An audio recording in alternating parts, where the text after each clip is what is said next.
കൈവെള്ളയിലെ കൈവല്യം പോലെ കാത്തു സൂക്ഷിച്ച കൺമണിയെ 18 വയസ്സായപ്പോൾ നിന്റെ കയ്യിലോട്ട് ഏൽപ്പിച്ചു തന്നതോ നീ മരിക്കുന്ന കാലം വരെയും പൊന്നുപോലെ നോക്കാനാണ്. അതിന്റെ ഇടയിൽ ഇണക്കങ്ങൾ ഉണ്ടാകും, പിണക്കങ്ങൾ ഉണ്ടാകും. എല്ലാം സുഖദുഃഖ സമ്മിശ്രമാണ് ജീവിതമെന്ന് മനസ്സിലാക്കണം. എന്നിരുന്നാലും ജീവിതത്തിൽ സ്വന്തം ഭാര്യയെ ചേർത്ത് പിടിക്കണം. എത്ര കണ്ട് പിണങ്ങിയാലും പിരിയല്ലേ സഹോദരാ, എത്ര കണ്ട് പിണങ്ങിയാലും പിരിയല്ലേ സഹോദരാ.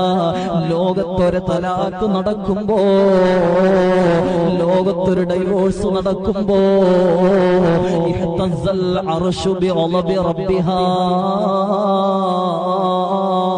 ഇഹ്തസ്സൽ അർശു ബിഗളബി റബ്ബ്.